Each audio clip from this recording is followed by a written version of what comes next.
Hello students, कैसे हो आप सब लोग। आई होप आप लोगों ने फर्स्ट लेक्चर कंप्लीट कर लिया होगा इंटरनेशनल टैक्सेशन का। Now today onwards we are going to start with second lecture of the double taxation relief in the international taxation chapter. So first lecture में mostly हमने सारे कॉन्सेप्ट देख लिए थे डबल टैक्सेशन रिलीफ के। आज के लेक्चर में हमें सिर्फ उसका थियोरेटिकल जो नॉलेज है वो हमें गैदर करना है। नाउ सो कुछ सम मैंने आपको होमवर्क दिए थे, आई होप वो आपने कंप्लीट कर लिए होंगे। सॉल्यूशन तो आपको बुक में दिया हुआ ही है, ओके, सो दैट आप उसको एक बार देख लेना। अगर कोई डाउट आता है तो आप मुझसे पूछ सकते हो एट एनी टाइम।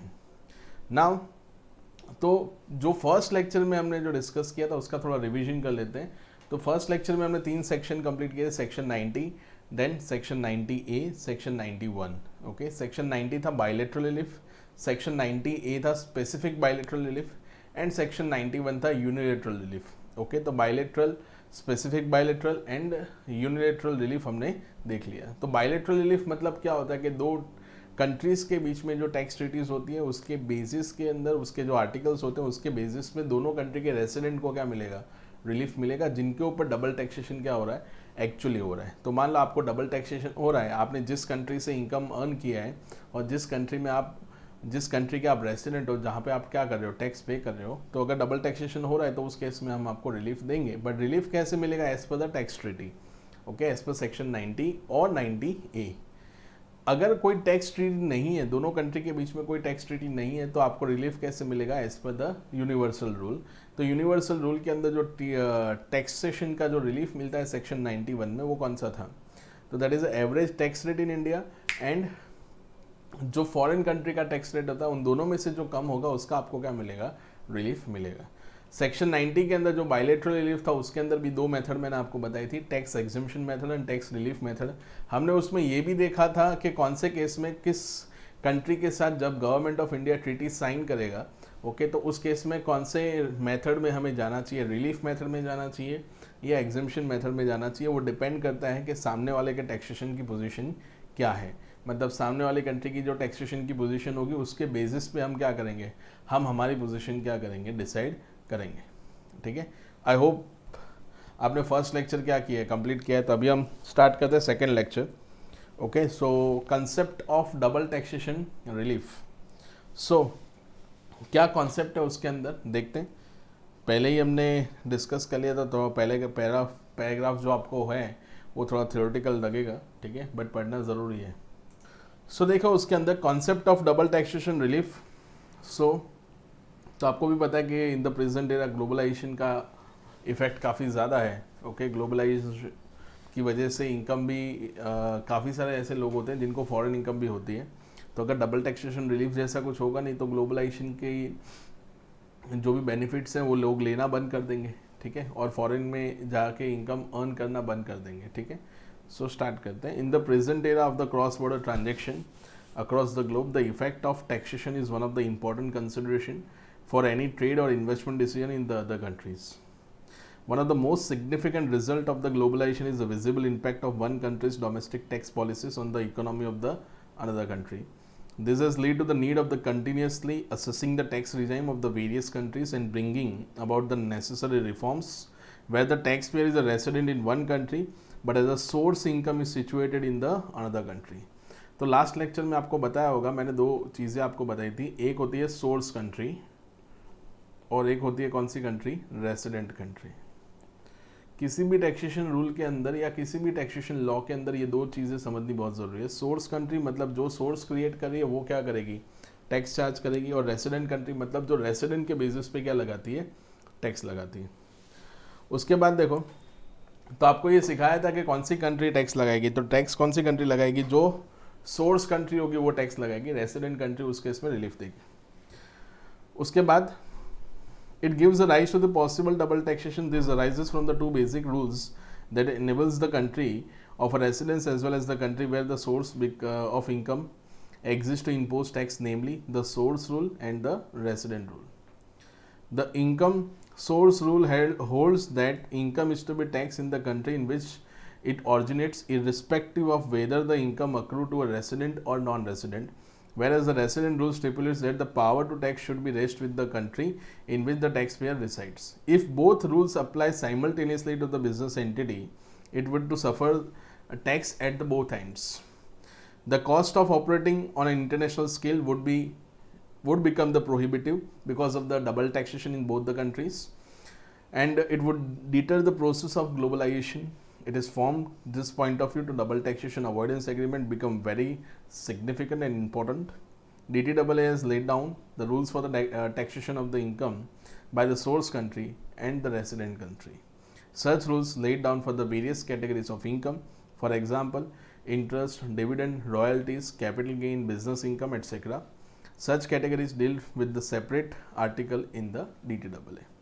इंटरेस्ट क्यों? तो आप कॉर्पोरेट लोन देते हो, तो कॉर्पोरेट लोन अगर आपने आउटसाइड इंडिया दिया होगा तो उससे आप इंटरेस्ट भी लेते होंगे, ठीक है। तो अभी इंटरेस्ट इनकम किस तरह से टैक्सेबल होगा वो हम सेक्शन 9 में देखेंगे, इसमें आगे आएगा। डिविडेंड इनकम है, तो डिविडेंड इनकम जिस कंट्री से आपको डिविडेंड मिल रहा है तो वो डिविडेंड डिस्ट्रीब्यूशन टैक्स इंडिया का वहाँ लगेगा क्या? वो तो उस फॉरेन कंट्री का जो रूल होगा वही उसके मुताबिक वो लोग टैक्स लेंगे। तो आपको एडीटी मतलब जो डबल टैक्सेशन अवॉइडेंस एग्रीमेंट है उसके मुताबिक देखना है कि रिलीफ मिलेगा या नहीं मिलेगा, ठीक है। सो ये आपको याद रखना है। Double taxation means taxing the same income twice in the hands of assessee. In India, a person is taxed on the basis of residential status.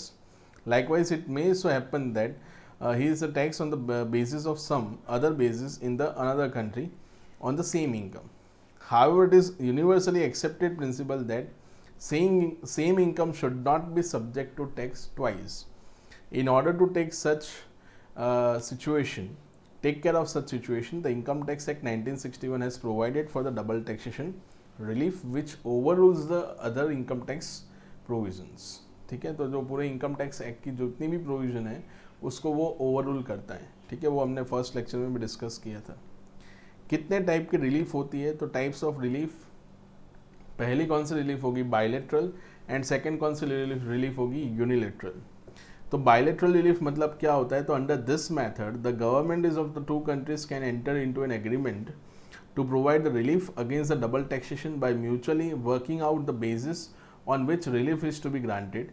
India has entered into agreement for the relief against the avoidance of double taxation with more than 50 countries which include Sri Lanka, Switzerland, Sweden, Denmark, ठीक है। तो वो country की list आपको याद नहीं रखनी है, आपको ये समझना है कि बायलैटरल मतलब उस गवर्नमेंट के साथ हमारा कुछ टैक्स का ट्रीटी हुआ है। तो टैक्स के ट्रीटी के अंदर सिर्फ रिलीफ की बात नहीं होती है, टैक्स ट्रीटी में बहुत सारी चीज़ें होती हैं, ओके। जैसे एक्सचेंज ऑफ इंफॉर्मेशन, जैसे government of India and government of Japan के बीच में टैक्स ट्रीटी हुआ है तो they are exchanging the information. तो अगर हमें गवर्नमेंट ऑफ जापान से अगर कोई इंडियन कंपनी का जो भी वहाँ पे कोई ब्रांच है तो उसका हमें एक्सेस चाहिए या फिर कुछ भी ऐसी चीज़ें हैं जिसका आपको टैक्स इंफॉर्मेशन नेटवर्क के साथ उसका कोई रिलेशनशिप है तो आप उनसे डिमांड कर सकते हो, ठीक है। वैसे ही वाइस वर्सा उनका भी यहाँ पे होगा, okay. Bilateral relief may be granted in the either of the following two method. तो मैंने दो मेथड आपको बताई थी, अंदर वाला मैं नहीं पढ़ रहा हूँ। एक था कौन सा मेथड? Exemption method. सेकेंड कौन सा था? टैक्स रिलीफ मेथड, ठीक है। टैक्स रिलीफ मेथड का जो मेथड हम यूज़ करते हैं वही सिमिलर मेथड हमें सेक्शन 91 के लिए भी क्या करना है? यूज़ करना है, ठीक है। यूनिलैटरल रिलीफ के अंदर भी टैक्स रिलीफ मेथड ही यूज होती है, one kind of unilateral relief. This method provides a relief of some kind by home country even where no mutual agreement has been entered into by the two countries, ठीक है। तो ये universal rule है, हर country में आपको ऐसा unilateral relief मिलेगा। India में भी है पर इंडिया में सेक्शन 91 के अंदर है। तो वो लोग कैसे रिलीफ देंगे? तो एवरेज टैक्स रेट निकालना है और जो भी फॉरेन का टैक्स रेट है व्हिचएवर इज लोअर आपको मिलेगा, ओके। तो याद रखना है। Double taxation relief provision under the act section 90 and 91 of the income tax act 1961 provides for the double taxation relief in India. So हम पहले स्टार्ट करें section 90, okay. Agreement with foreign countries for the specified territories. Section 90 अभी ध्यान से पढ़ना, एक एक चीज़ इंपॉर्टेंट है, ओके। अगर क्वेश्चन सेक्शन 90 का आया तो इसी में से आएगा कि आपको पहले पढ़ना आना चाहिए कि ट्रीटी आपको किस तरह से पढ़नी है। वो तो ट्रीटी में लिखा होगा, तो अभी मैं सारी कंट्री की ट्रीटी तो यहाँ पे इंक्लूड नहीं कर सकता हूँ, ठीक है। तो आपको ये जो एक बेसिक स्ट्रक्चर है जो हर ट्रीटी में इस्तेमाल होता है वो बेसिक स्ट्रक्चर आपको एक बार समझ लेना है कि उनका स्ट्रक्चर किस तरह से होगा। फिर ट्रीटी तो फिर कोई भी हो सकती है, वो आपको अपने ये जो बेसिक स्ट्रक्चर के जो भी आपने कॉन्सेप्ट समझे होंगे उसके बेसिस पे आपको उसका ट्रीटी का आंसर देना पड़ेगा। ओके, बट मैंने आपको लास्ट लेक्चर में बताया था कि ज़्यादातर वो लोग सेक्शन 91 का ही क्वेश्चन आपको पूछेंगे एग्ज़ाम के अंदर। ओके, सेक्शन 90 का नहीं पूछेंगे। ओके, बट दोनों करने इसलिए इम्पॉर्टेंट हैं क्योंकि 90 एंड 91 जो आपको है दोनों करने तो पड़ेंगे। 90 बायलेटरल रिलीफ के लेकर है। ओके, तो स्टार्ट करते हैं। Section 90 subsection 1 provide that the central government may enter into an agreement with the government of any country outside India or specified territory outside India for granting of relief in respect of income on which income tax has been paid both in India and in that country or the specified territory, or income tax chargeable under this act or under the corresponding law in force in that country or specified territory to promote the mutual economic relationship, trade and investment। मतलब दोनों सरकारें मिलके treaty sign करेगी for the mutual concern. वहाँ के भी कुछ ऐसे बिजनेसमैन होंगे जो इंडिया में आके बिजनेस करना चाहते हैं, यहाँ के भी कुछ बिजनेसमैन होंगे जो वहाँ जाके बिजनेस करना चाहते हैं। ओके, तो कुछ ट्रेड डील्स भी होती है। आपने सुना होगा कि गवर्नमेंट ऑफ इंडिया की सऊदी अरबिया के साथ कोई ट्रेड डील हुई, लाइक ऑयल या ऑयल रिग के रिलेटेड कोई डील हुई है, तो they are also putting the double taxation avoidance agreement over it. Okay, so that the double taxation would not be possible and it will not affect the interest of the both the countries as well as the stakeholders of the countries। Okay, so they are putting the something कि जहाँ पे source होगा वो tax ले लो और जो receive कर रहा है वो रिलीफ दे दो। ठीक है, सिंपल वो जो बेसिक फॉर्मूला है वही याद रखोगे चलोगे तो कोई भी ट्रीटी होगा ना तो आराम से उसको समझ लोगे। उसके बाद देखो, for the avoidance of double taxation of income under this act under the corresponding law in force in that country.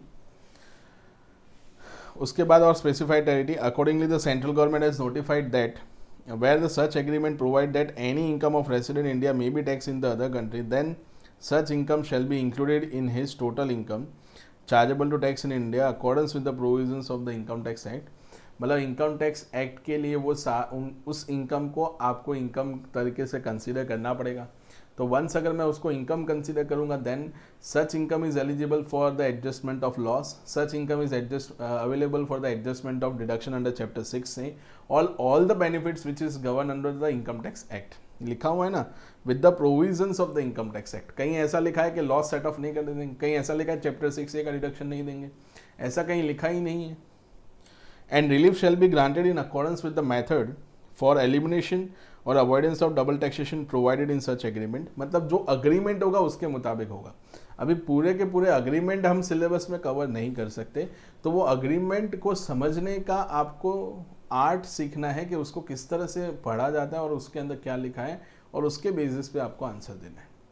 2-3 question हमने यहाँ पे कवर किए मटेरियल के अंदर, तो वो आपको तब समझ में आ जाएगा। फॉर एक्सचेंज ऑफ इन्फॉर्मेशन, तो जैसे मैंने बताया सिर्फ रिलीफ देने के लिए नहीं होता है, it is for the exchange of information as well.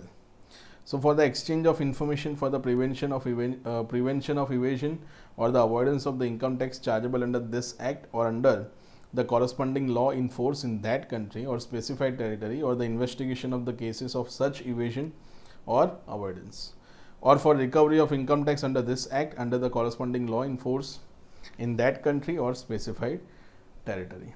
Recovery के लिए भी यूज़ हो सकता है। कोई व्यक्ति इंडिया छोड़ के चला गया है, ओके, और उन्होंने काफ़ी टैक्स का ज़्यादा इवेशन किया था, तो हम उससे कैसे रिकवर करेंगे। तो रिकवरी करने के लिए हमें उसके जो भी कंट्री है उसके वहाँ के काउंसिलर एक्सेस हमें चाहिए होगा, तो उसके लिए भी हमें ये जो एग्रीमेंट है ये हेल्प करेगा। ओके, अभी जो उसके क्लॉज है वो स्टार्ट हो रहे हैं। The central government may by notification the official gazette make such provision as may be necessary for implementing the agreement. Agreement कौन करेगा? CBDT, central board of direct taxes to the government of USA और government of India to government of USA। तो ये जो दोनों treaty sign होगी ना वो गवर्नमेंट टू गवर्नमेंट होगी। ठीक है, तो यही लिखा हुआ है सेंट्रल गवर्नमेंट। ठीक है, कौन करेगा ट्रीटी साइन, कौन करेगा? तो सेंट्रल गवर्नमेंट करेंगे। ठीक है, तो उसके अंदर देखो, where the central government has entered into such agreement with the government of any country outside India or specified territory outside India for granting relief of tax or for the avoidance of double taxation, then in relation to the assessee to whom such agreement apply, the provision of this act shall apply to the extent they are more beneficial to that assessee। मतलब ये DTAA का agreement आपने sign किया है, तो जो पूरा income tax act है वो तो आपको एप्लीकेबल होगा, बट कैसे एप्लीकेबल होगा, which ever is more beneficial to department government के, फिर असेसी लिखा हुआ है, समझ में आ गया, more beneficial to the assessee. Any term use but not define in this act, मतलब ट्रीटी के अंदर कोई ऐसा वर्ड यूज किया है जो इनकम टैक्स एक्ट ने डिफाइन नहीं किया है अपने एक्ट में। Not define in this act or agreement referred to above shall have the same meaning as assigned to it in the notification issued by the central government in the official gazette in this behalf, unless the context otherwise requires, provided that same is not inconsistent with the provisions of this act or the agreement. The meaning assigned would be deemed to have in came effect with effect from the date on which the said agreement came into force and not from the date of its said notification. मतलब क्या हुआ कि agreement के अंदर कोई ऐसा concept उन्होंने लिख दिया, ठीक है, या फिर कोई ऐसा मीनिंग लिख दिया जो इनकम टैक्स एक्ट में ही नहीं है, तो हम ऐसा मान लेंगे कि वो इनकम टैक्स एक्ट में पहले से था। पहले से कहाँ से था, जिस दिन आपने क्या किया, अग्रीमेंट किया उसी दिन से। ओके, उस लेवल तक तो एग्जाम में क्वेश्चन आएगा भी नहीं और उस लेवल तक प्रैक्टिकल लाइफ में भी नहीं आएगा, अनलेस आप बहुत बड़ा केस हैंडल कर रहे हो तो बात अलग है, ठीक है। बट मेक श्योर कि जो वर्ड और मीनिंग यूज हुआ है वो इनकन्सिस्टेंट नहीं होना चाहिए, ठीक है। इनकन्सिस्टेंस हुआ with the income tax act, then in that case वो थोड़ा प्रॉब्लमेटिक हो जाएगा, ओके। और जिस कॉन्टेक्स्ट में उस वर्ड को यूज़ किया गया है उस वर्ड को आपको समझना है कि वो इनकन्सिस्टेंट नहीं होना चाहिए, ठीक है। तो ऐसी काफ़ी सारी चीज़ें होती हैं जो हम क्या करते हैं कि लाइक जैसे हम बात करते हैं कि इंडिया के अंदर पैन कार्ड होता है, ओके, वैसे ही फॉरेन के अंदर TRC होता है, that is a tax resident certificate. तो अभी ऐसे कुछ टर्म है जो इंडिया के अंदर एप्लीकेबल नहीं है, इंडियन इनकम टैक्स लॉ में नहीं है, तो इसका मतलब ये नहीं कि उसको हम ट्रीटी से बाहर निकाल देंगे। नाउ ये इंपॉर्टेंट है, the DTAA under section 90 are intended to provide the relief to the tax payer who is a resident of, ध्यान से पढ़ना, resident of one of the contracting country. मतलब जो भी बेनिफिट लेने वाला असेसी है ना, वो एटलीस्ट दोनों में से कोई एक कॉन्ट्रैक्टिंग स्टेट या कॉन्ट्रैक्टिंग कंट्री के अंदर क्या होना चाहिए, रेसिडेंट होना चाहिए, ठीक है। अगर वो रेसिडेंट नहीं हुआ, दोनों कंट्री में नॉन रेसिडेंट है, तो अगर दोनों कंट्री में अगर वो नॉन रेसिडेंट हुआ तो डबल टैक्सेशन होने के चांसेस मुझे नहीं लगता कि बिल्कुल भी होंगे, बिल्कुल ज़ीरो होंगे ना। आप थोड़ा समझाओ, फॉरेन इनकम नॉन रेसिडेंट को इंडिया में टैक्सेबल हो सकती है, बिल्कुल भी नहीं हो सकती। अभी ये फॉरेन इनकम जहाँ से उसको हुई है वहाँ पे भी वो नॉन रेसिडेंट है और वहाँ पे भी वो फॉरेन इनकम ही है, तो फिर उस केस में उसको डबल टैक्सेशन हुआ ही नहीं ना, समझ में आया। तो डबल टैक्सेशन होगा तब जाके हम रिलीफ देंगे ना। और डबल टैक्सेशन कब होगा, ध्यान से सुनिएगा, जब सोर्स कंट्री ने टैक्स लगाया और रेसिडेंट कंट्री ने भी उसके ऊपर टैक्स लगाया, ओके, तब जाके डबल टैक्सेशन होता है। कोई भी गवर्नमेंट नॉन रेसिडेंट से फॉरेन इनकम पे टैक्स नहीं लगाती, तो ये आपको ध्यान रखना है, ओके। इसलिए ये आपको ध्यान रखना है कि एटलीस्ट दोनों कंट्री में वो रेसिडेंट होना, दोनों में से एक कंट्री में वो क्या होना चाहिए, रेसिडेंट होना चाहिए। तो सर इससे क्या फ़र्क पड़ता है, ये तो बहुत ही नेचुरल चीज़ है ना कि दोनों में से एक में रेसिडेंट होना चाहिए, ओके। तो एक एग्जांपल से मैं बताता हूँ आपको कि क्यों उन्होंने ये वर्ड लिखा हुआ है।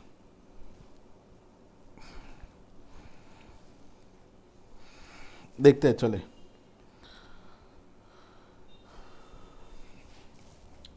से फॉर द एग्जांपल थोड़ा ध्यान रखना आप लोग, एक्स इनकॉर्पोरेशन है, ओके। एक्स इनकॉर्पोरेशन कहाँ पे, तो इन श्रीलंका, ओके। तो वो श्रीलंका के अंदर है। एंड यहाँ पे वाई इनकॉर्पोरेशन है, वो कहाँ पे है, तो वो है USA के अंदर, ठीक है। एक्स इनकॉर्पोरेशन ने वाई इनकॉर्पोरेशन को कुछ गुड्स या तो सर्विसेज क्या की हुई है, सप्लाई की हुई है, okay. And x incorporation is earn profit of worth ₹40 crore, 40 crore का उनको प्रॉफिट हुआ है। Now the government of Sri Lanka is taking 30% tax from the x incorporation, okay, the government of Sri Lanka is taking 30% tax on it, okay। The 40 crore multiplied by 30%, which comes to कितना आएगा, तो 12 crore rupees क्या आया टैक्स। Now तो as such ये Y incorporation है and ये एक्स इनकॉर्पोरेशन है। तो वाई इनकॉर्पोरेशन मतलब उन्होंने जो गुड सप्लाई किए तो यूएसए ने भी उसके ऊपर टैक्स लगाया, ठीक है ना, 2 बार टैक्स लग रहे हैं। तो यूएसए गवर्नमेंट ने उसके ऊपर टैक्स लगाया, तो यूएसए गवर्नमेंट ने उसके ऊपर कितना टैक्स लगाया, तो से for the example 15 crore rupees tax लगाया। तो टोटल टैक्स कितना हुआ, टोटल टैक्स यहाँ पे कितना हुआ 27 करोड़, मतलब 40 करोड़ में से 27 करोड़ तो सिर्फ क्या देना पड़ा, टैक्स। अभी एक्स इनकॉर्पोरेशन, ध्यान से सुनिएगा, X incorporation and Y incorporation, मतलब government of Sri Lanka and government of USA के बीच में कोई भी ट्रीटी नहीं है, नो ट्रीटी। बट फिर भी ट्रीटी नहीं होगी तो रिलीफ तो मिलेगी as per the unilateral relief, okay. तो वो तो उस कंट्री के मुताबिक मिलेगा ना, समझ में आ रहा है। हमारे के अंदर सेक्शन 91 के अंदर यूनिलेटरल रिलीफ दिया हुआ है, बट फिर भी हम यहाँ पे यूनिलेटरल रिलीफ क्या करते हैं, माइनस करते हैं। ये मैं किसकी बात कर रहा हूँ, इंडिया की बात नहीं कर रहा हूँ, ये सिर्फ प्लेटफॉर्म तैयार कर रहा हूँ कि श्रीलंकन कंपनी क्या करेगी इन फ्यूचर में। तो यूनिलेटरल रिलीफ मिला, यूनिलेटरल रिलीफ उस केस में कितना मिला, तो बोले कितना मिला, 9 करोड़ रुपीस मिला। तो भी उसका टैक्स लायबिलिटी कितना आया, 18 करोड़ रुपीस टैक्स लायबिलिटी आया। समझ में आ रहा है मैं क्या बोल रहा हूँ। फिर भी उसको एडिशनल 3 करोड़ रुपीस तो टैक्स पे करना पड़ा ना, क्योंकि गवर्नमेंट ऑफ श्रीलंका ने उससे कितना और ले लिया, 3 करोड़ तो ले लिया, रिलीफ कितना दिया, 9 करोड़ रुपए दिया। तो उनका स्ट्रक्चर कुछ इस तरह से, बोले यार अगर हमारे पास श्रीलंकन गवर्नमेंट के पास यूएसए गवर्नमेंट का ट्रीटी होता ना, तो फिर थोड़ी बात कुछ और होती।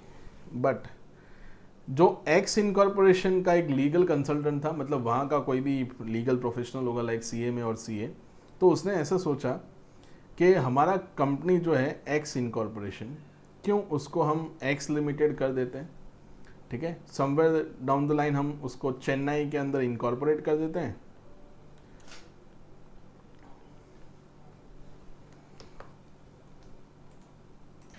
तो वो जो एक्स लिमिटेड था, उन्होंने एक चेन्नई के अंदर अपना एक यूनिट इनकॉर्पोरेट कर दिया, ओके, जिसको हम नाम दे देते हैं PE, that is a permanent establishment of the Sri Lankan company.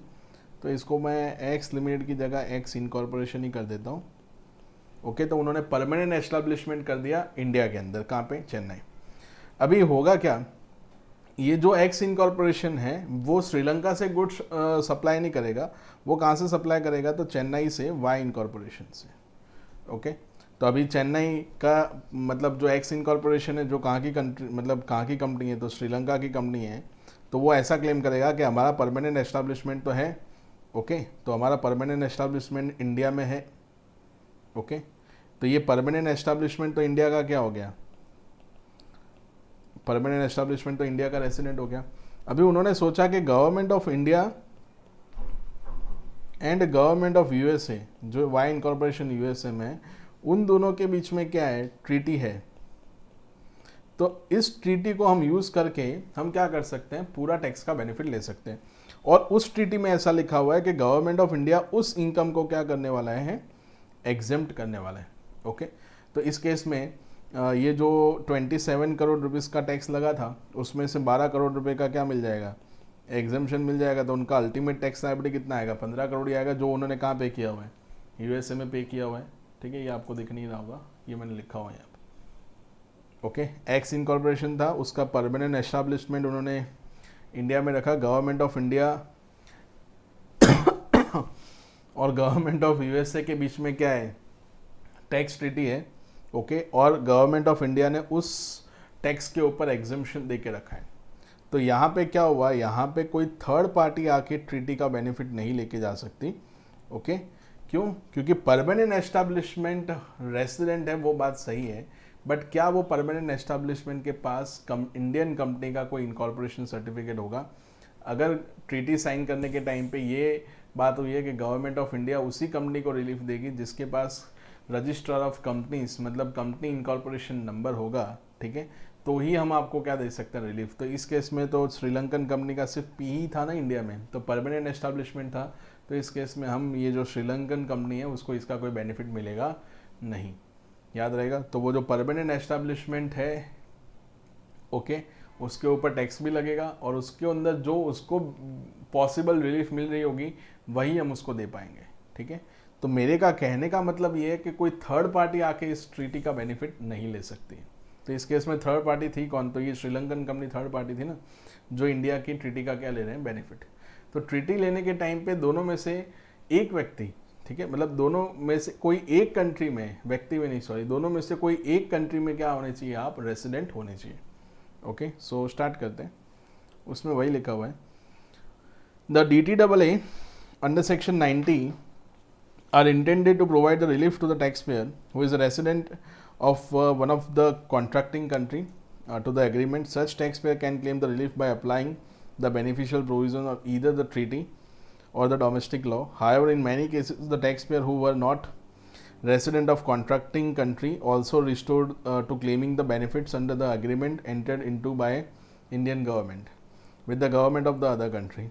In effect, third party resident claim the unintended treaty benefit. Third party वो लोग आके अनइंटेंडेड बेनिफिट लेके जा रहे हैं। Okay, therefore section 90 subsection 4 provides that the non resident to whom the agreement refer to in section 90 applies shall be allowed to claim the relief under such agreement if TRC tax resident certificate obtained by him from the government of that country or specified territory is furnished declaring his residence of the country outside India or the specified territory outside India as the case may be. Okay, तो ये TRC आपको देना पड़ेगा अगर non resident आके इसका relief का क्या दे रहा है, बेनिफिट ले रहा है तो, ठीक है। Also section 90 subsection 5 requires the assessee referred under section 90 subsection 4 to provide such other documents and the information as may be prescribe. मतलब जो इन्फॉर्मेशन और चाहिए होगी वो लोग उनसे मांग सकते हैं, उसकी लिस्ट पीछे दे के रखिए। Therefore the certificate issued by the government of foreign country would constitute proof of tax residency without any further conditions regarding the furnishing of the prescribed particulars therein. In addition to such certificate issued by the foreign government, the assessee would be required to provide such documents and the information as may be prescribed for claiming the treaty benefits. तो treaty benefit के लिए आपको जो भी informations हैं वो आपको उनको देनी पड़ेगी, ठीक है। ये आई होप आपको समझ में आ गया होगा। Now नंबर 7 ये भी important है, तो उसमें लिखा हुआ है the charge of tax in respect of the foreign company at the rate higher than the rate which is applicable to domestic company is chargeable shall not be regarded as a less favourable charge or the levy of tax in respect of such foreign company. तो अभी ये मैं आपको ऐसे समझा देता हूँ कि मान लो कि कोई फॉरेन कंपनी है, तो कोई फॉरेन कंपनी है जिसका इंडिया में क्या है, परमानेंट एस्टैब्लिशमेंट है, ठीक है, इंडियन PE है। तो वो जो इंडियन PE होगा, मतलब इंडिया के अंदर उनका जो भी परमानेंट एस्टैब्लिशमेंट होगा उसके ऊपर टैक्स कितना लगेगा, तो 40% लगेगा। बट अभी ये फॉरेन कंपनी कहाँ की है, तो ये फॉरेन कंपनी है USA की और ये यहाँ पे इंडिया है। तो दोनों गवर्नमेंट के बीच में क्या साइन हुआ है, ट्रीटी साइन हुआ है और ट्रीटी के अंतर्गत ऐसा लिखा गया है कि government of India will levy tax at the rate applicable to which company, domestic company. तो डोमेस्टिक कंपनी पे जो टैक्स लगेगा ना वही हम इंडियन PE है जो कहाँ का है, फॉरेन कंपनी का, उसके ऊपर हम क्या लगाएंगे, टैक्स लगाएंगे। तो क्या इसको लेस फेवरेबल चार्ज बोलेंगे? इसको हम लेस फेवरेबल चार्ज नहीं बोलेंगे, इसको हम अप्रोप्रिएट चार्ज बोलेंगे। क्यों? क्योंकि दूसरी फॉरेन कंपनीज होगी जिसके साथ, मतलब उस कंट्री के साथ हमारे कोई भी टैक्स ट्रीटीज नहीं है, उनके ऊपर तो 40% ही लगेगा। तो वो लोग बुरा मान जाएंगे, बोले तुम दूसरी फॉरेन कंट्री है, कंपनीज हैं, उनसे हम 30% लेते हो और हमसे 40% लेते हैं। ऐसा क्यों?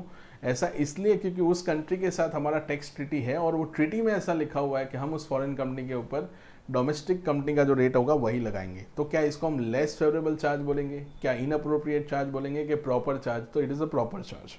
ओके, सो समझ में आ गया? तो ये आपको याद रखना है, ठीक है। However the charge of tax in respect of the foreign company at the rate higher than the rate at which domestic company is chargeable shall not be regarded as less favorable charge or levy of tax in respect of such foreign company. Okay, ये आपको याद रखना है. The position of law is that the double taxation avoidance treaties entered into by government of India override the domestic law. तो ये हमने discuss कर लिया था कि डोमेस्टिक लॉ को वो ओवररूल करता है. This has been clarified by the CBDT. Circular number दिया हुआ है, वो आपको याद नहीं रखना है. which provides that the specific provision of DTAA will prevail over the general provisions of the Income Tax Act. Therefore, where the DTAA provides for a particular mode of computation of income, this mode will take precedence over the Income Tax Act 1961. However, where there is no specific provision in the treaty, then Income Tax Act will apply. अगर कोई specific provision नहीं होगा तो income tax act apply होगा. Models of treaties, तो देखो दो models हैं, एक है OECD गाइडलाइंस के मुताबिक जिसका पूरा एक चैप्टर हमने कवर किया है पीछे, एंड एक है यूनाइटेड नेशन ट्रीटी मॉडल्स. तो हम कौन सा यूज़ करते हैं? OECD वाला. तो organization of economic cooperation development, वो वाला हम यूज़ करते हैं जो इकोनॉमिक फ्रंट पे और इकोनॉमिक प्लेटफॉर्म पे ज़्यादा बात करता है. Okay, so that we are using the OECD guidelines. Okay, the most of the Indian treaties are based on this model. Double taxation relief to be extended to agreements between specified associates or the specified associations adopted by the central government, section 90A. अब ये section 90 and 90A, ये दोनों क्या है? Same to same, उसके अंदर कोई change नहीं है. अगर आप देखोगे तो उसके अंदर के जो क्लॉज वगैरह वो सब कुछ आपको क्या मिलेंगे? सेम ही मिलेंगे. क्यों? क्योंकि वो बायलेटरल है सेक्शन 90, और सेक्शन 90A भी बायलेटरल ही है, बट सेक्शन 90A के अंदर आपको स्पेसिफिक चीज़ें मिलेगी, स्पेसिफिक बायलेटरल आपको मिलेगा. समझ में आ रहा है? ओके, तो ये आपको ध्यान रखना है. नहीं भी पढ़ोगे तो भी चलेगा. ओके, सिर्फ आपको ये डॉक्यूमेंट्स की लिस्ट भी एक बार पढ़ लेनी है. तो ये मैं आपको होमवर्क दे रहा हूँ कि क्या क्या डॉक्यूमेंट्स आपको देने हैं. Okay, status of the individual in case of the individual assessee का आइडेंटिफिकेशन नंबर देना पड़ेगा, नेशनलिटी देना पड़ेगा. ओके, और अगर मतलब इंडिविजुअल नहीं है, कंपनी है, तो रजिस्ट्रेशन ऑफ कंपनी का जो भी सर्टिफिकेट होगा इनकॉर्पोरेशन का, वो भी आपको क्या करना है? सबमिट करना है, in order to take the proper benefit. ठीक है, so that unintended third party आके इसका बेनिफिट लेके ना जाए. अदरवाइज तो क्या होगा? दो कंट्रीज होगी, वो ट्रीटीज़ करेंगी, और जिस कंट्री के साथ आप एसोसिएटेड हो उस कंट्री के साथ कोई ट्रीटी नहीं है, तो आप वैसी कंट्री में जाके बिजनेस करना पसंद करोगे जहाँ पे टैक्स रेट्स कम होते हैं, या तो ट्रीटीज़ बहुत ही क्या होती है? एडवांस बेसिस पे इनकॉर्पोरेट की होती है. तो इस तरह का अनइंटेंडेड बेनिफिट किसी थर्ड पार्टी को ना मिल जाए, इसलिए ये हम सब डॉक्यूमेंटेशन वगैरह मांगते हैं.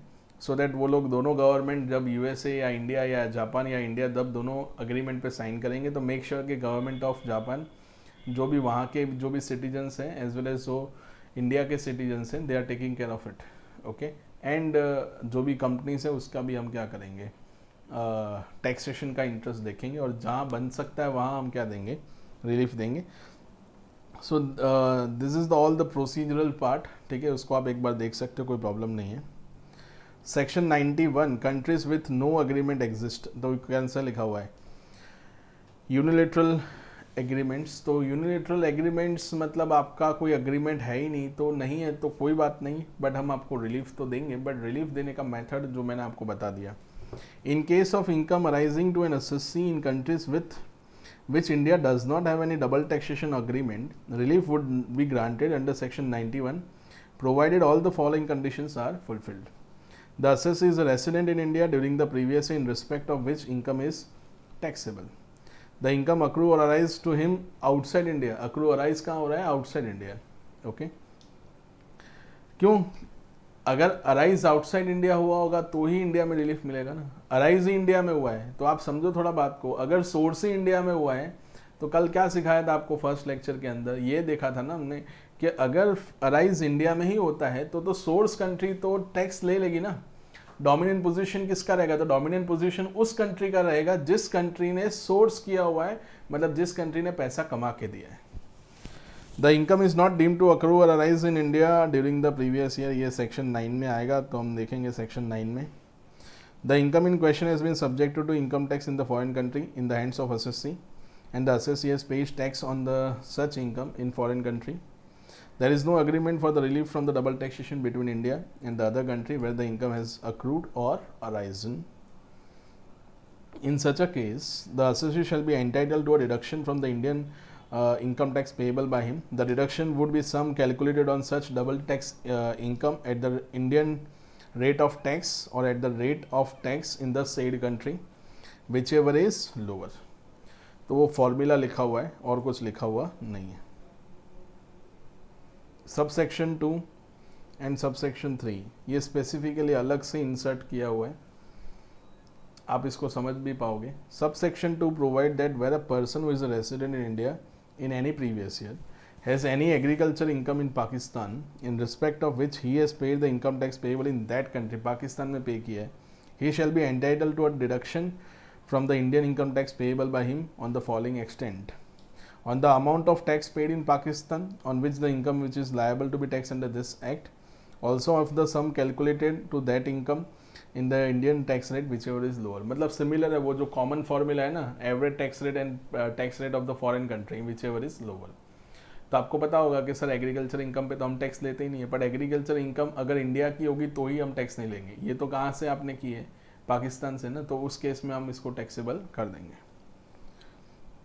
Subsection 3 provide the relief to a non resident in respect of his share in the income of a registered firm assessed as a resident in India in any previous year provided all the following conditions are fulfilled. मतलब non resident assessee है in respect of his share in the income registered firm. तो अभी कोई partner है जो non resident है, but उसका firm, जिस फर्म में वो पार्टनर है ना, वो इंडिया की रेसिडेंट है, तो अभी पार्टनरशिप फर्म ने तो टैक्स पे कर दिया होगा, वो थोड़ी ना देखेगा कि हमारा एक पार्टनर नॉन रेसिडेंट है, तो उस प्रॉफिट पे पार्टनरशिप फर्म ने टैक्स पे कर दिया होगा. अभी वही प्रॉफिट वो आउटसाइड इंडिया लेके जाएगा तो वो कंट्री टैक्स लगाएगी जो कंट्री ने उस इनकम को रिसीव किया है. तो in that case the share income from the firm should include the income accrue or arising outside India during that previous year, and such income should not be deemed to accrue or arise in India. The income should accrue or arise in country with which India has no agreement under section 90 for the relief or the avoidance of double taxation. The associate should have paid income tax in respect of such income according to the law in force in क्या लिखा हुआ है, that country. तो उसके अंदर उन्होंने tax वहाँ पे क्या किया होगा, पे. मतलब क्या होगा कि लाइक जो भी पार्टनरशिप फर्म है उसका एक पार्टनर नॉन रेसिडेंट है और उस पार्टनरशिप फर्म ने ऐसी काफ़ी सारी फॉरेन इनकम की है जो पार्टनर के थ्रू हुई है, पार्टनरशिप फर्म के थ्रू नहीं हुई है. किसके थ्रू हुई है, पार्टनर के थ्रू हुई है, जिस पे पार्टनर ने ऑलरेडी वहाँ पे टैक्स पे कर दिया है. ठीक है, हमने जो थोड़ी देर पहले डिस्कस किया वो थोड़ा डिफरेंट था, वो भी डबल टैक्सेशन का पार्ट तो रहेगा ही. ओके, बट यहाँ पे उन्होंने थोड़ा डिफरेंट कॉन्टेक्स्ट में इंटरप्रेट किया है कि यहाँ पे किसको इनकम हो रही है, पार्टनरशिप फर्म को, और उस पार्टनरशिप फर्म के अंदर वो पार्टनर ने वो इनकम की है जो आउटसाइड इंडिया, उसके ऊपर उसने टैक्स पे कर दिया है. समझ में आ रहा है मैं क्या बोल रहा हूँ. उसके बाद देखो, in such a case the assessee will be entitled to deduction from the Indian income tax payable by him. The deduction will be calculated on such doubly tax income so included at the Indian tax rate or the foreign tax rate and the average tax rate in India which ever is lower. Okay, तो वही लिखा हुआ है, याद रहेगा, तो ये ध्यान रखना. Taxation of BPO, business process outsourcing units in India.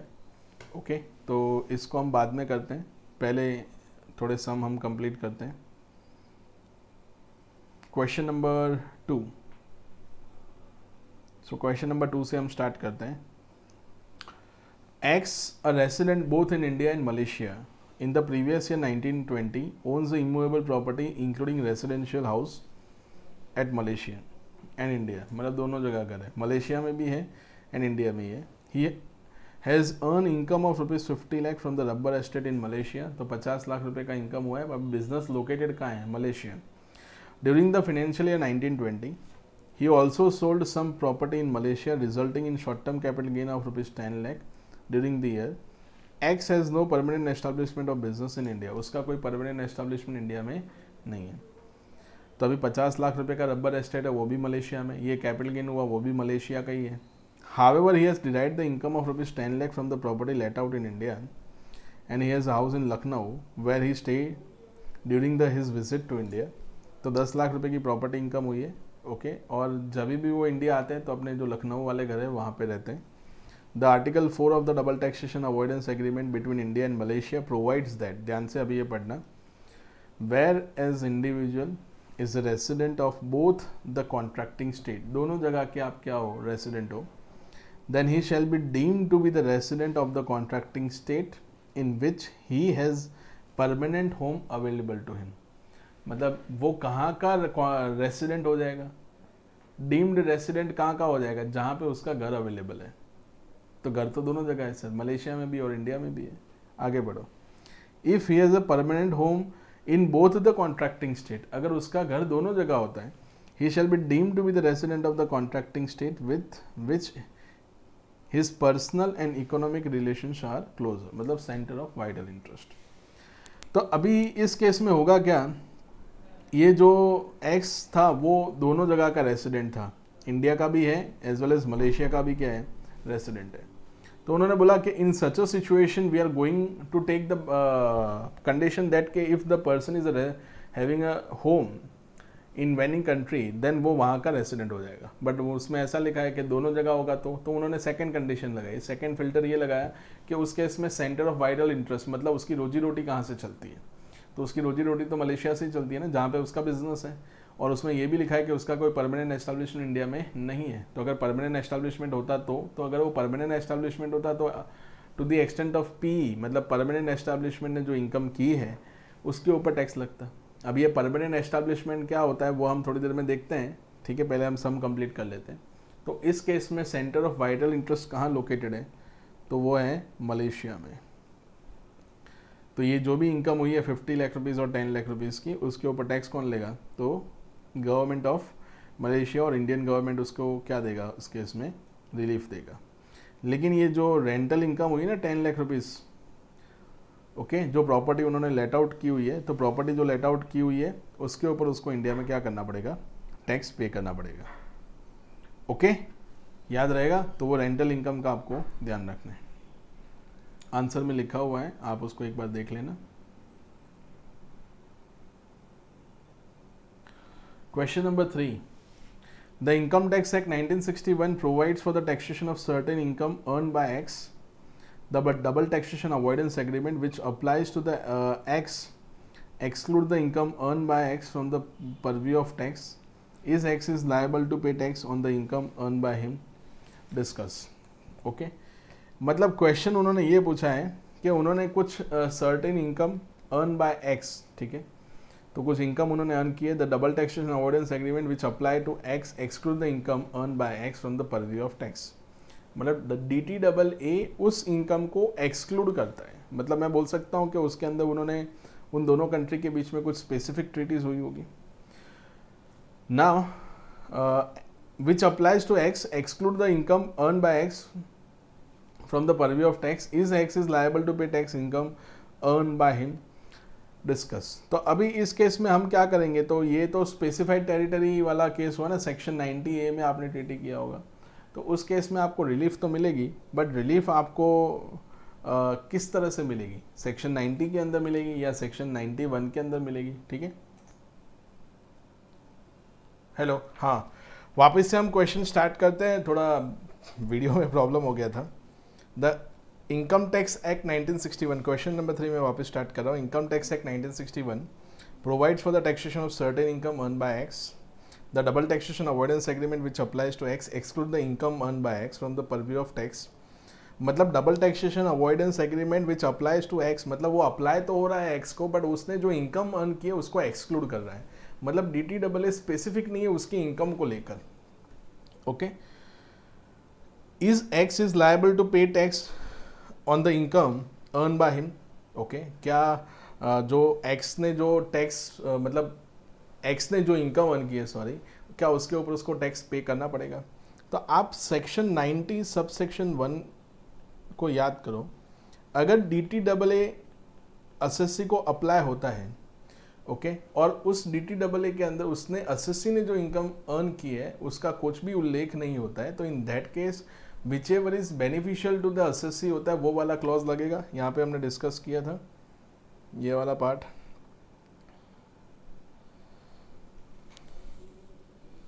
कहाँ गया, ये वाला, whichever is beneficial, just a moment,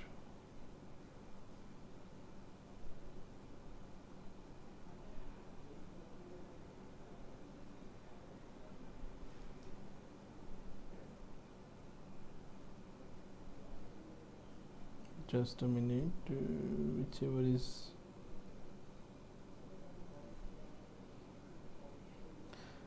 ये वाला है, सबसेक्शन 2 है, सॉरी सबसेक्शन 1 नहीं है।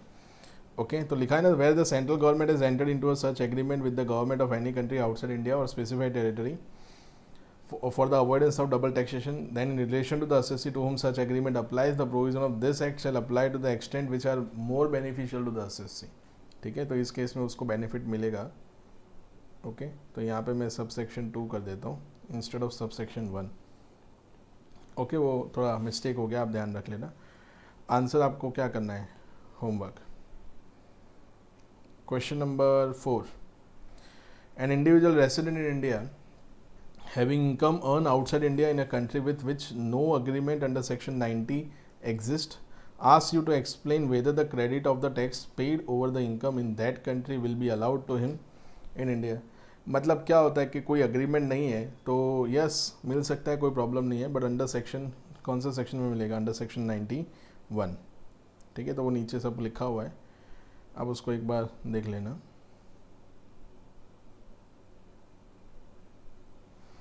क्वेश्चन नंबर 5 ये आपको होमवर्क करना है। ठीक है, थ्योरेटिकल क्वेश्चन है। क्वेश्चन नंबर 6 भी आपको होमवर्क करना है। क्वेश्चन नंबर 6 परमानेंट एस्टैब्लिशमेंट को लेकर है, तो जैसे ही हम परमानेंट एस्टैब्लिशमेंट कंप्लीट करेंगे तो आपको समझ आ जाएगा। ठीक है,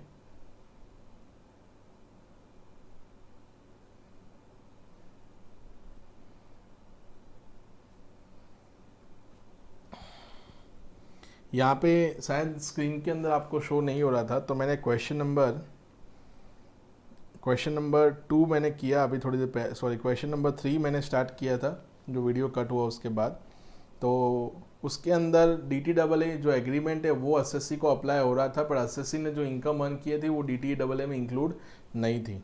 ठीक है ना, तो वो उस केस में क्या उस एसएससी को इंडिया में टैक्स पे करना पड़ेगा। तो अगर DTAA अप्लाई हो रहा है तो उस केस में DTAA या तो जो भी इनकम टैक्स एक्ट होगा which ever is more beneficial to the tax payer, उस बेसिस पे हम क्या करेंगे, टैक्सेशन कंसिडर करेंगे ना।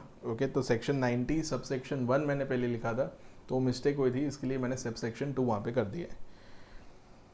ओके सो वो आपको याद रखना है। फिर मैंने question number 5 and 4 and 6 homework दिया हुआ है।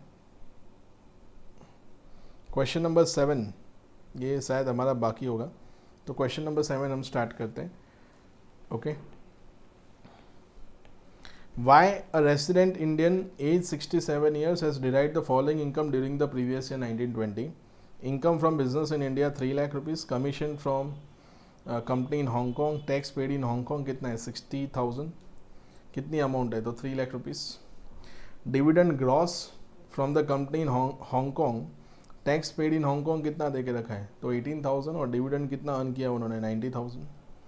Interest on fix deposit with banks in India, तो कितना है इंटरेस्ट ऑन फिक्स डिपॉजिट तो 2 लाख रुपीज़ है। Okay now India has no double taxation avoidance agreement with Hong Kong, compute the income and tax payable by Y for the assessment year 2021। मतलब कोई भी taxation avoidance agreement हमारा उस country के साथ नहीं है। तो हमें करना क्या है, पहले तो सबसे पहले ग्रॉस टोटल इनकम निकालनी है।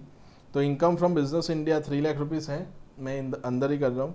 Commission from company in Hong Kong, ठीक है तो वो 3 लाख रुपीज़ है। डिविडेंड कंपनी कहाँ पे है, हांगकॉन्ग में, एंड बैंक इंटरेस्ट है। सो टोटल इनकम कितना हुआ 8,90,000।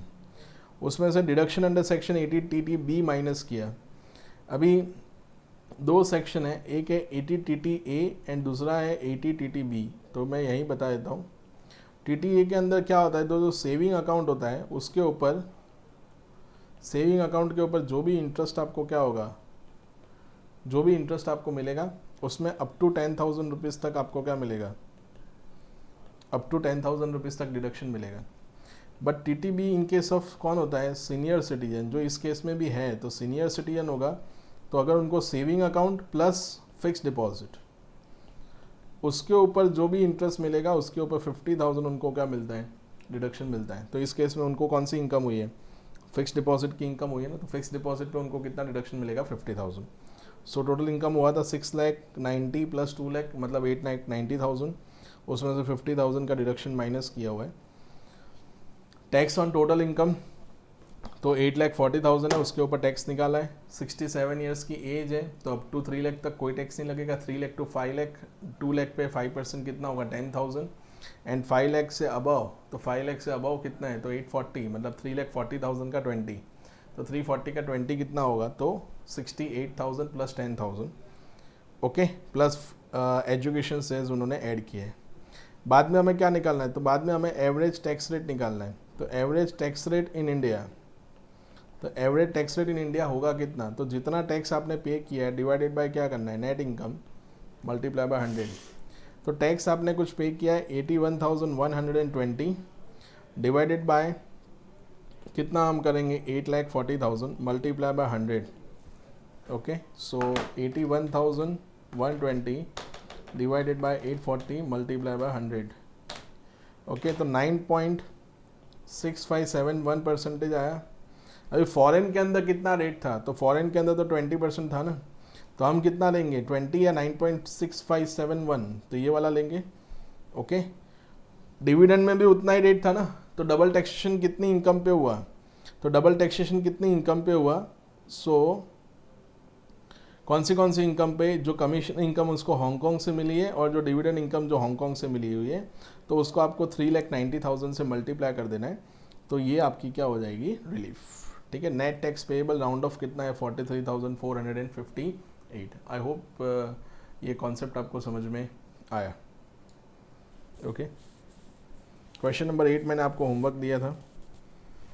क्वेश्चन नंबर 9, ठीक है, स्टार्ट करते हैं।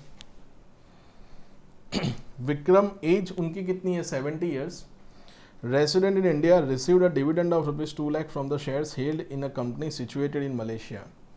The other income of the assessee in India was 12 lakh. The company in Malaysia deducted a tax at a source and no further tax is payable in respect of dividend income in Malaysia. The AO wants to tax the dividend income of Vikram in India since he is a resident in India. Decide the issue.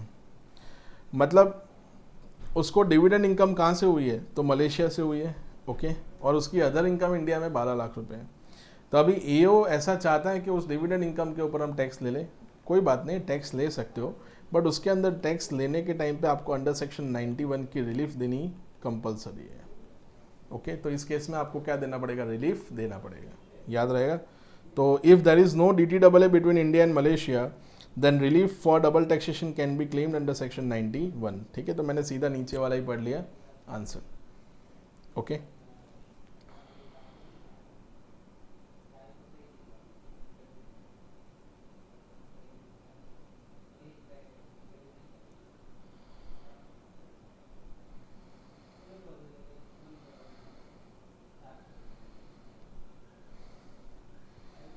Question number 10, इसको important mark करना, ठीक है। हम start करते हैं, Cosmos limited वाला question है, okay. Page number 241 पे देके रखा है, तो स्टार्ट करते हैं, चलिए। देखो उसके अंदर Cosmos limited a company incorporated in Mauritius has a branch office in Hyderabad open in April 2017। The Indian branch has filed the return of income for the assessment year 2021 disclosing income of ₹50 lakh. It paid tax at rate applicable to domestic company. तो domestic company को कितना tax लगता है 30%। उसने अपने मन से 30% tax पे कर दिया। किसने, जो इंडियन ब्रांच थी ऑफ द मॉरिशियस की जो कंपनी है, ठीक है, उसने। Plus education cess on the basis of the paragraph 2 of the article 24 non discrimination clause of the double taxation avoidance agreement between India and Mauritius which reads as follows. तो अभी किस तरह से उन्होंने रीडिंग किया है, ध्यान से समझना। मतलब उन्होंने क्या कर दिया, हमने थोड़ी देर पहले सेक्शन 90 में देखा था कि अगर DTAA में ऐसा लिखा है कि फॉरेन कंपनी है, फॉरेन कंपनी, उसकी परमानेंट एस्टेब्लिशमेंट को भी हम डोमेस्टिक रेट से टैक्सेबल कर सकते हैं, प्रोवाइडेड वो क्लियरली आर्टिकल में लिखा होना चाहिए। पर आर्टिकल में ऐसा लिखा होगा कि नहीं, हम फॉरेन टैक्स रेट से ही एप्लीकेबल करेंगे। क्यों? क्योंकि दूसरी कंपनी है जिसके साथ हमारा कोई DTAA का एग्रीमेंट नहीं है, वो बुरा मान सकती है, ओके। ऐसा भी हो सकता है, दूसरा भी हो सकता है, ठीक है। दोनों पॉसिबिलिटी तो दोनों है, बट उसका आंसर तो उस बात पे निकलेगा ना कि ट्रीटी के अंदर क्या लिखा है। तो ट्रीटी में क्या लिखा है, तो रीड एज फॉलोज। देखो, the taxation on the permanent establishment which an enterprise of contracting state, तो कॉन्ट्रैक्टिंग स्टेट का एंटरप्राइज तो है, तो who is the contracting state in this case, the Mauritius, okay.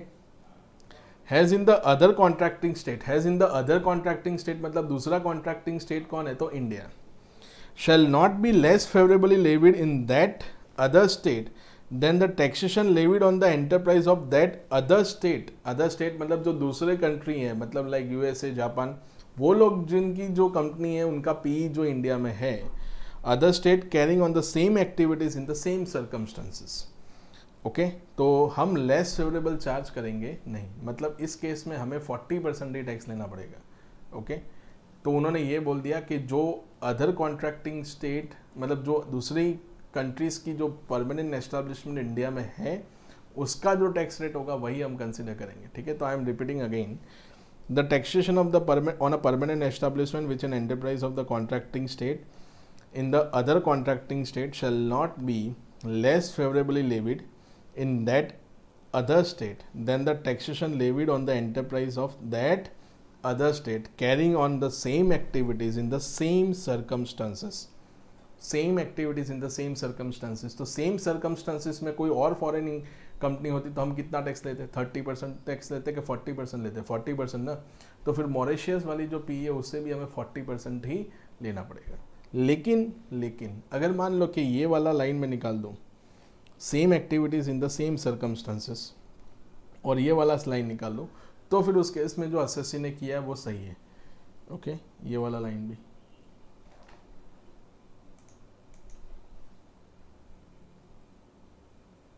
Just a minute.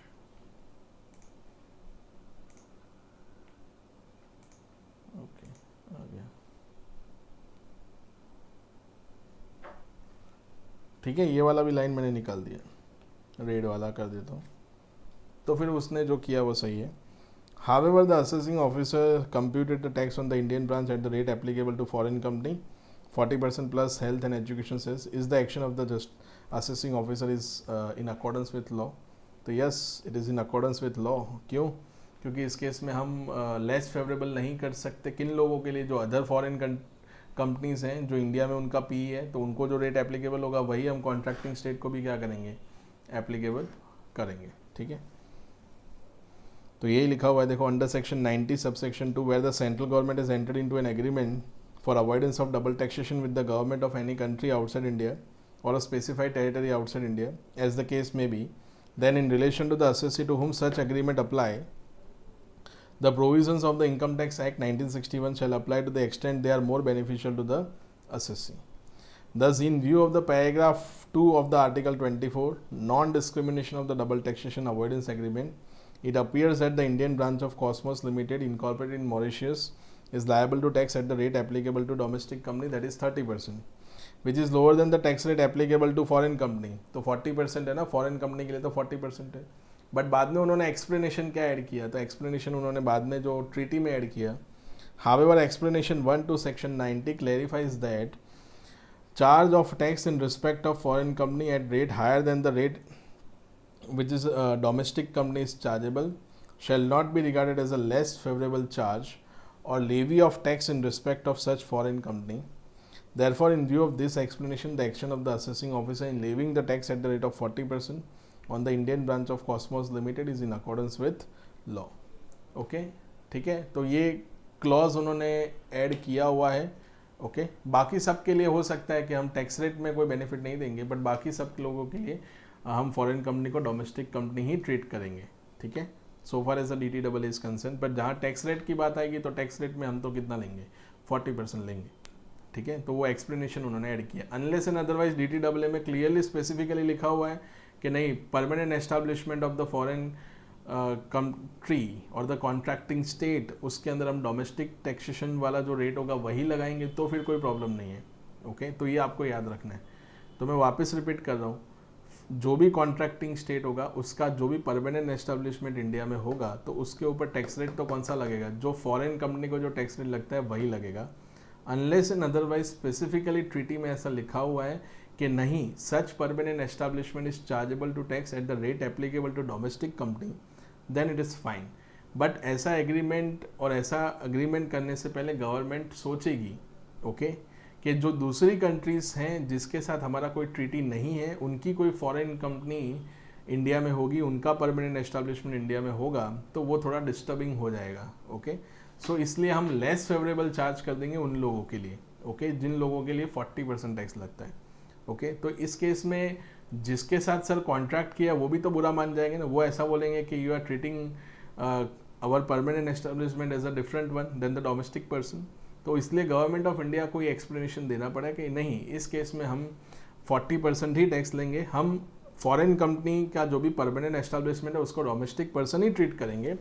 Domestic person को जो benefit मिलते हैं वो सारे बेनिफिट आपकी परमानेंट एस्टेब्लिशमेंट को भी मिलेंगे, सब कुछ बेनिफिट मिलेगा जो नॉर्मली डोमेस्टिक पर्सन को मिलता है, वो सारा बेनिफिट आपको मिलेगा। लेकिन टैक्स रेट के मामले में हम आपसे कितना लेंगे, 40%, unless and otherwise it is written clearly in the DTAA by the specific article और the clause, then they can do. Okay, कोई प्रॉब्लम नहीं है, याद रहेगा। बट इसके चांसेस बहुत कम है, तो ये आगे भी मैंने डिस्कस किया था, बट 90% लोगों को समझ नहीं आया होगा कि मैंने क्या डिस्कस किया था।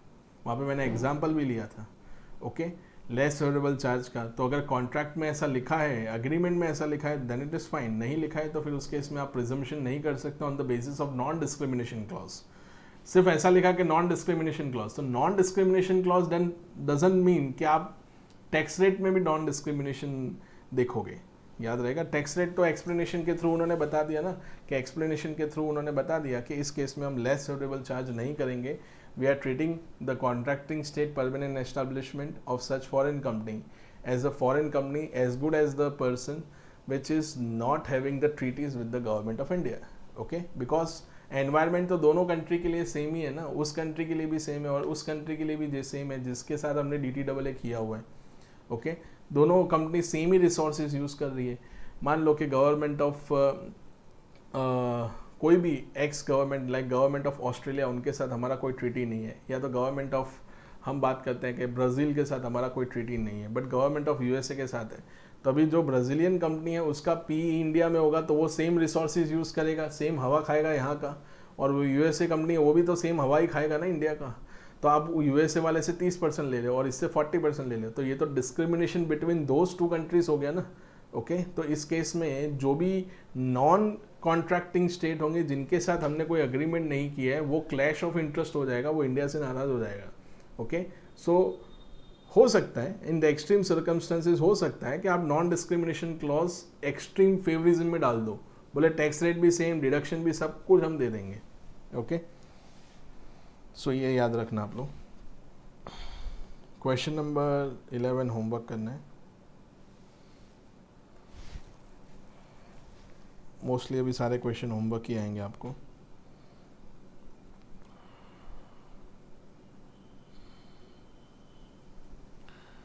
क्वेश्चन नंबर 14 इसको हम पेंडिंग रखते हैं क्योंकि ये सेक्शन 9 का क्वेश्चन है।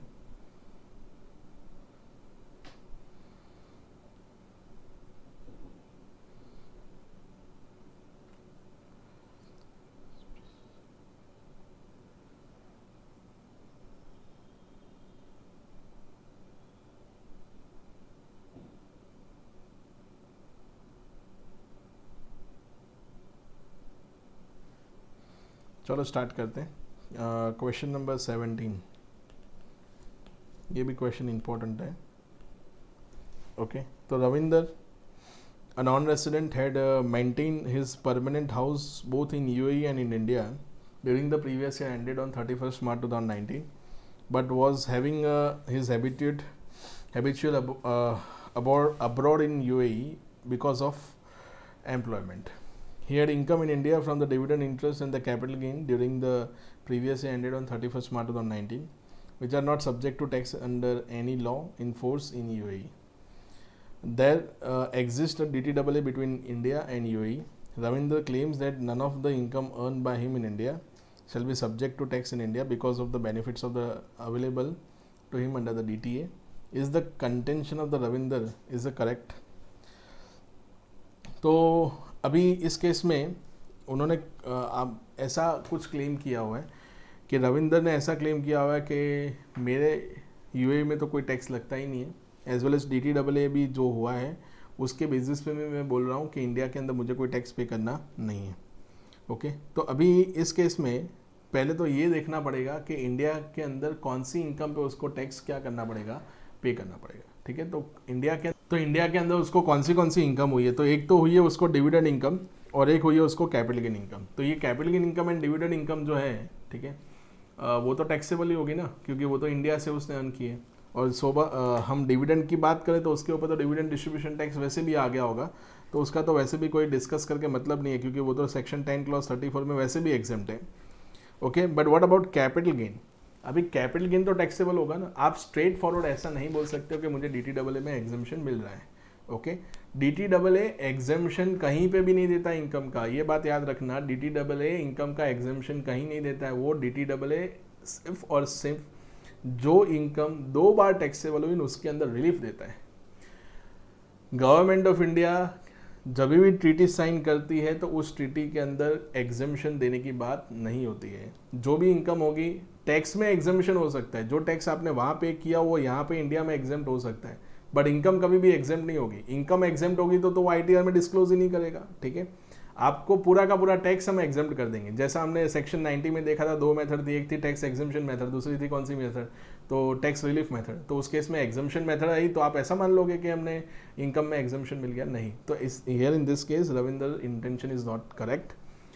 ही has to disclose the income in India as well as उसको टैक्स इंडिया में पे करना पड़ेगा, क्योंकि सोर्स कहाँ पे मिल रहा है, इंडिया में मिल रहा है। ओके, सो दैट उनको इंडिया में क्या करना है, टैक्स पे करना है, याद रहेगा।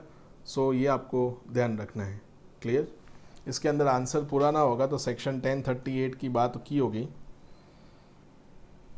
ओके, तो उसको आप निकाल देना, ठीक है। मैं लास्ट लाइन पढ़ रहा हूँ।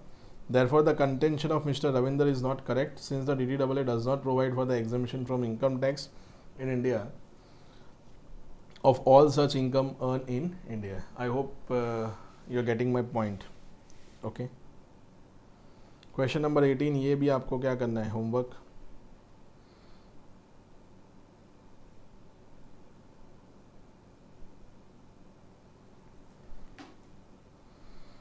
Then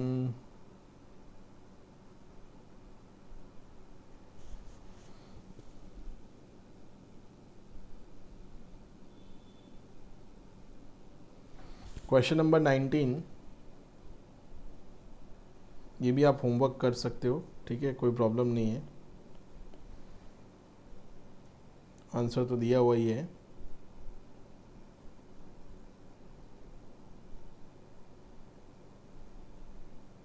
क्वेश्चन नंबर 20, इसको हम पेंडिंग रखते हैं अभी, okay.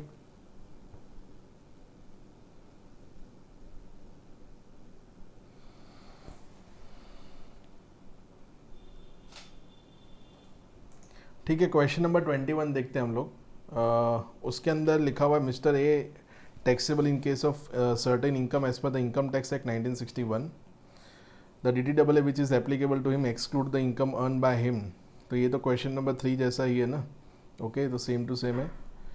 Mister is liable to pay tax on the income earn by him under the income tax act, okay. तो फिर उस केस में जो भी मोर फेवरेबल होगा उसके मुताबिक वो टैक्स पे करेंगे, मतलब जो DTAA होगा और जो भी tax rate in prevailing in India होगा, which ever is more beneficial to the tax payer means in the mister A. तो ये वाला पार्ट है ना, ये वाला पार्ट, इसको आप पढ़ोगे तो आपको समझ में आ जाएगा। क्वेश्चन नंबर 3 जैसा ही है, सिमिलर, ओके, सो कोई प्रॉब्लम नहीं आनी चाहिए। नाउ ये क्वेश्चन नंबर शायद 19 मैंने आपको पहले लेक्चर में बोला होगा कि मैं करवाऊँगा, बट आप कर सकते हो, कोई प्रॉब्लम मुझे नहीं लगता कि इसमें से आपको कोई आनी चाहिए, ओके।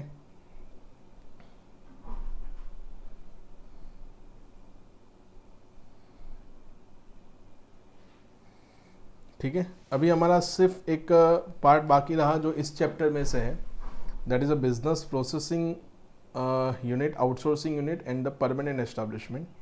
तो आई थिंक सो ये हम नेक्स्ट चैप्टर में ही करेंगे। नेक्स्ट चैप्टर मतलब जो हमारा चैप्टर आएगा that is assessment of non resident, okay, ठीक है, जो इसका ही एक पार्ट है इंटरनेशनल टैक्सेशन में, उसमें हम करेंगे। तो मुझे लग रहा है कि ज़्यादा आपको समझ में आएगा। तो बिजनेस प्रोसेसिंग आउटसोर्सिंग हम नेक्स्ट लेक्चर से, मेरा मतलब है जो आने वाले लेक्चर से उसमें हम करेंगे, ठीक है, असेसमेंट ऑफ नॉन रेसिडेंट वाला जो केस है उसमें। ओके, सो ये आप सारे क्वेश्चंस कंप्लीट कर लेना, ठीक है, जो भी डबल टैक्सेशन अवॉइडेंस एग्रीमेंट के थे, bilateral relief and the unilateral relief, ठीक है। अगर कोई डाउट आता है तो आप मुझसे पूछ सकते हो। सारे क्वेश्चंस के आंसर मटेरियल में ही दे के रखें, तो ऐसा कोई स्पेसिफिक अभी आपको मटेरियल शेयर नहीं किया जाएगा। और जिन जिन लोगों का स्पाइरल बाकी है वो स्पाइरल आके क्या कर सकते हैं, कलेक्ट कर सकते हैं, प्रोवाइडेड वो मुझे कॉल करे, उसके बाद ही आना। ओके, ठीक है। तो हमने इस चैप्टर में से क्या क्या देखा, तो 3 सेक्शन हमने देखे, आपको याद रखना है, section 90, 90A, section 91।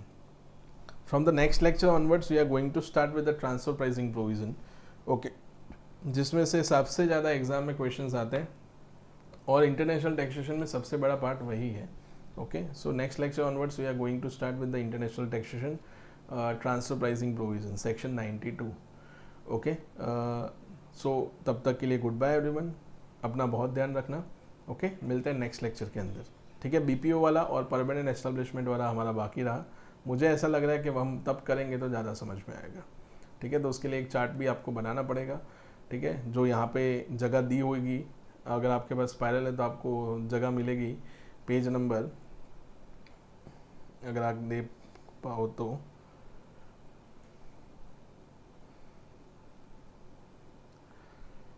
Page number 232 पे जगह भी दी हुई है। ओके, सो नेक्स्ट लेक्चर में मिलते हैं, तब तक के लिए गुड बाय एवरीवन।